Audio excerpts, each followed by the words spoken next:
Okay, so Max Sako's he's doing double duty this year for OAC, correct? Correct. The only year you can really do that is 6th grade, right? Correct. And he's actually not like a lot of kids because he's not doing like a pause year, a reclass or anything. He's young for the grade. Yeah, he'll be 11 years old wrestling in the junior high state championship. So I knew that was a stupid question. He will do both this year, junior high and OAC grade school, correct? Correct. I just shouldn't even ask. But what does Max got to do? He's defending his title here, right? Yeah, he's defending his title here. He just to show up and wrestle. You know, I like his odds here, but there's always some really tough kids in the bracket, and there's a lot of tough kids watching him, you know. So we got to be ready for that. And in junior high, you know, obviously I just need to get him somewhere around the podium for junior high. So you think getting on the podium this year is what you guys need to be focusing on, not winning? Yeah, as a sixth grader, I think realistically, of course we'd like to win it, but realistically we got to get to the podium. Wherever he ends up on the podium, that's another good day. He's on top of it, and a bad day he's standing on the floor next to everybody else. But around the podium is where we need to be. He just wrestled his district. He technically pinned his way through his district as a 6th grader unseeded. That was pretty good. I was happy with that. And I looked at the other districts. I know he'll compete well with the other district champions that are out there.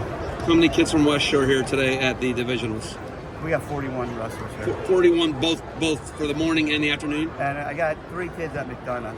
I got 3 kids that probably would have done really well at McDonough. So, McDonough's a national level, like a grade school, like a defense soap duels, right. like a VAC, or like a national middle school duels right. type event. We don't have a team in that. We chose not to put a team in that because I wanted everybody here, but some of the, like Riker, he's a hold back 8th grader. He's getting kind of aged out of these events, so he'll go out there. So we know the timeline with you is 2 more years with West Shore after this year, correct? Well, hopefully that was the plan, but I can't just walk away. I had to find a replacement. So we're still searching for that. Still haven't found one. No, it's a big responsibility. Well, yeah, because it's like running a program, and you're becoming essentially the feeder to St. Edward, and to a lot of not all your guys go to St. Ed's. No, most of them, but not all. Yeah, but most of them. We're like 3 or 4 years into that process to be trying to find someone. Yeah, and it's difficult. You have to have someone who's financially stable. You have to have somebody who could have a flexible work schedule. And then, of course, you have to have a team. You know, one guy cannot do the job. I did it by myself for years, but it was smaller then. It's not the monster that it is nowadays. I have, only been in my room. I have 10 to 12 Division I college wrestlers in that room any given day working with kids. Have you floated the idea to Charlie yet, or is Charlie a no? Charlie's going to go when I go. He understands. He's in it with me, and he sees what I do, and he absolutely does not want to do what I do. But it's got to be someone like a Nemec or somebody who has a 6-year-old in the program. There's a number of second-generation West Shore guys that are coming back that may be able to handle it, but it has to be a group of people to do it. You've floated the name Yoshi before, Nemec before. Where are we at with any other names? I haven't seen Yoshi at all, but I see Nemec. He's in the room twice a week with this boy with beginner practice, and he has great energy. The kids really respond to him, and he seems to connect with the kids. But he's also pretty successful, so he's somebody who can do it. He could probably take time off if he needs to go coach them. So yeah, it's just having a flexible work schedule, having financial support on your end, doing well so that you can take time off. Correct. All those things are a part of it. Owning your own business type thing. How much longer for defense? We always talk about this, but how many years left? Are we at 2 to 4 now? What are we at? I'm not sure. I just cut, my partners in. My partners, Charlie, Gus, and Dan. I cut them in as partners, so I now actually own half of defense soap, which is nice because I'm going to be there less than half the time. I'm starting to step out more and more, but I'm in the office every day. Instead of 10 hours, it might be 6 hours, You like that? Yeah. That's good, nice. Good for you. Spend time with my wife and, kids a little bit more. When there's not ice on the lake, you're out on the lake, aren't you? Yeah, definitely. You like that. Okay, expectations for everybody today, what are they? Well, I know our kids have peaked, really, not peaked, but they've come into a really good stride. We've had the last 2 weeks of practice have just been phenomenal. Haven't raised our voice one time with the kids. They're just focused and they're working, so that makes us very dangerous.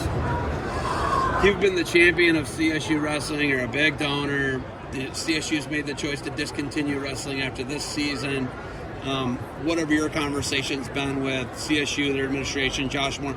whoever it may be, have you been able to have access to anyone and talk about them eliminating wrestling? First of all, I think Cleveland State is absolutely classless. Coach Bonacci dies on a Tuesday.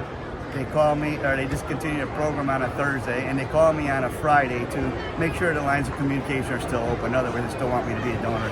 Still grieving Coach Bonacci, lost. Then they cut the program, then they reach out for money immediately. So and that was the athletic director, totally 100% classless. So I was kind of ashamed of that. And they're going to have a legal battle on their hands. Don't think this is going away. Mike Moira, the NWCA, and a few other guys are really digging it deep. There's some a lot of money put forward to trying to save the program, and it's going to be an all-out effort. Yeah, and they're almost putting it like we're not even entertaining the thought of keeping it. No, that's what they said. That's what they said, but I mean, lawyers and judges could say differently. Gag order on a lot of the wrestlers. Well, here's the thing, and it has nothing. They'll say it had to do with money, but it had nothing to do with money. The wrestling program made money. It was one of the only programs that made money. They had 37 athletes. 2 of them were on scholarships. 35 kids paid to go to Cleveland State. They cut a program that made money. It had the highest GPA on campus. They can't say it was because they weren't smart. They had the second highest GPA of all Divisional and college wrestling programs in the country. They can't say the kids weren't performing. They took second in the math, right? They can't say the kids aren't performing. So they just cut it because it doesn't fit their political agenda.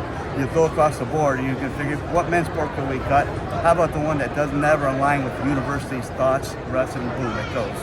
Anything else they say is a complete lie because the program made money, they performed as athletes, and they performed as students.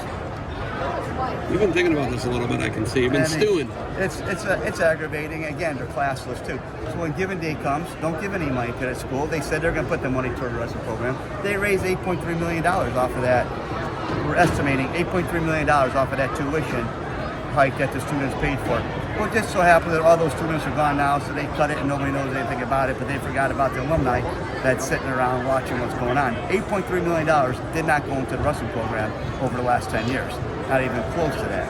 So they have some explaining to do, and that's what the lawyers are going to dig into. Yeah, and they took that off their website, the student fee. Did you see that? They switched it to... They must not understand how screenshots work. Or Wayback Time Machine. Yeah, Wayback Time Machine, you can go and search that. Yeah.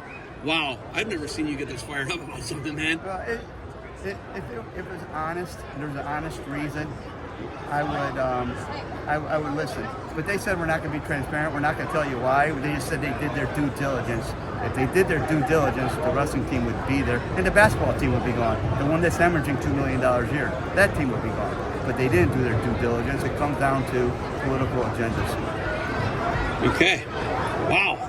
I appreciate your honesty and your transparency on the guy. It is. What is it? You're not happy. No, not happy. Like I said, if they could give me an honest reason why, but they're not. They just cut it. That's unbelievable to me. Like you said, they've made money. They've made money off the student fees. Who voted to pay more money so they could keep wrestling, and then they tried to slide the rug out from underneath you guys. That's a common tactic with universities. They'll pass something with the student board, and then 6 to 8 years, that student board's completely gone. They have a freshman student board unaware what the last one voted on, and then they just, absorb the money into the university. It's a common practice that I didn't realize happened, but with talking to people, I learned that this is what universities do. Yeah, and gagging the student athletes to not speak to media. Obviously, you got another problem that they have in America with First Amendment, right? I mean, people have not been paying attention to what's going on. People want transparency. People are sick of this type of stuff. And they made a mistake. They cut the program too soon. They would have cut it in April when the revenue sharing goes into effect. You're going to lose a lot of programs across the board.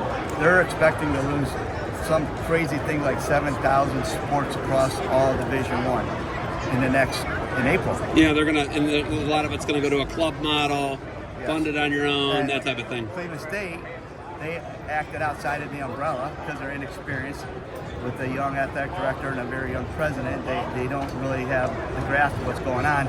So now they're going to get the full brunt of the NWCA because they just made themselves the poster child of cutting sports, and they didn't even realize they did that. But they are the poster child of cutting wrestling right now. So they're going to get. It's pretty cool what they have set up for them. Buckle up. Yeah, exactly. There's a lot of money going to campaigns. right. I know you got a coach today. You got anything else for me? No, glad you're here, and hopefully we come out here with some hard work today. All right. How do we always end these? Defender built. Oh.